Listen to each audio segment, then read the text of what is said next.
O maná e as codornizes. Toda a comunidade de Israel partiu de Elim e chegou ao deserto de Sim, que fica entre Elim e o Sinai. Foi no 15º dia do segundo mês, depois que saíram do Egito. No deserto, toda a comunidade de Israel reclamou a Moisés e Arão.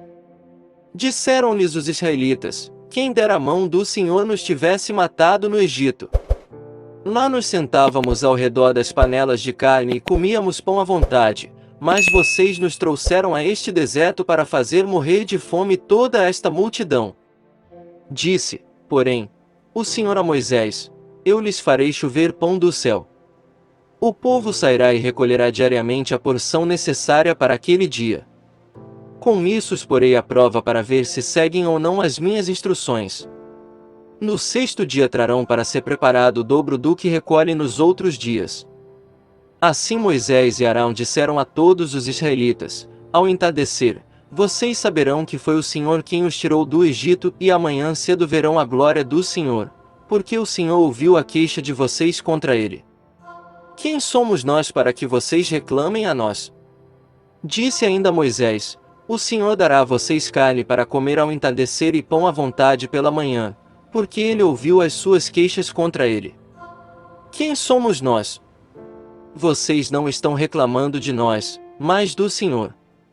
Disse Moisés a Arão: diga a toda a comunidade de Israel que se apresente ao Senhor, pois ele ouviu as suas queixas. Enquanto Arão falava a toda a comunidade, todos olharam em direção ao deserto, e a glória do Senhor apareceu na nuvem. E o Senhor disse a Moisés: ouvi as queixas dos israelitas. Responda-lhes que ao pôr do sol vocês comerão carne e ao amanhecer se fartarão de pão.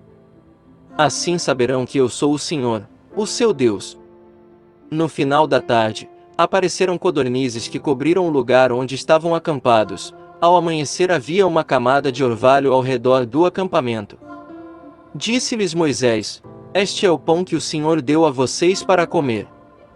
Depois que o orvalho secou, flocos finos semelhantes a geado estavam sobre a superfície do deserto. Quando os israelitas viram aquilo, começaram a perguntar uns aos outros: que é isso? Pois não sabiam do que se tratava. Assim ordenou o Senhor: cada chefe de família recolha quanto precisar, um jarro para cada pessoa da sua tenda. Os israelitas fizeram como lhes fora dito, alguns recolheram mais, outros menos. Quando mediram com o jarro, quem tinha recolhido muito não teve demais, e não faltou a quem tinha recolhido pouco.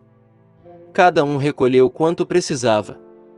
Ninguém deve guardar nada para a manhã seguinte, ordenou-lhes Moisés. Todavia, alguns deles não deram atenção a Moisés e guardaram um pouco até a manhã seguinte, mas aquilo criou bicho e começou a cheirar mal. Por isso Moisés irou-se contra eles. Cada manhã todos recolhiam quanto precisavam, pois, quando o sol esquentava, aquilo se derretia. No sexto dia recolheram o dobro, 2 jarros para cada pessoa, e os líderes da comunidade foram contar isso a Moisés, que lhes explicou: foi isto que o Senhor ordenou. Amanhã será dia de descanso, sábado consagrado ao Senhor. Assem e cozinhem o que quiserem. Guardem o que sobrar até a manhã seguinte. E eles o guardaram até a manhã seguinte, como Moisés tinha ordenado, e não cheirou mal nem criou bicho. Comam hoje, disse Moisés, pois hoje é o sábado do Senhor. Hoje, vocês não o encontrarão no terreno. Durante 6 dias vocês podem recolhê-lo, mas, no 7º dia, o sábado, nada acharão. Apesar disso, alguns deles saíram no 7º dia para recolhê-lo, mas não encontraram nada. Então o Senhor disse a Moisés: até quando vocês se recusarão a obedecer aos meus mandamentos e às minhas instruções? Vejam que o Senhor deu o sábado a vocês, por isso, no 6º dia, ele lhes envia pão para 2 dias. No 7º dia, fiquem todos onde estiverem, ninguém deve sair. Então o povo descansou no 7º dia. O povo de Israel chamou maná aquele pão. Era branco como semente de coentro, e tinha gosto de bolo de mel.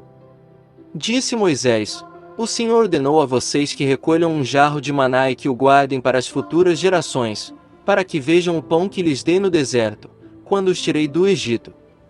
Então Moisés disse a Arão: ponha numa vasilha a medida de um jarro de maná e coloque-a diante do Senhor, para que seja conservado para as futuras gerações.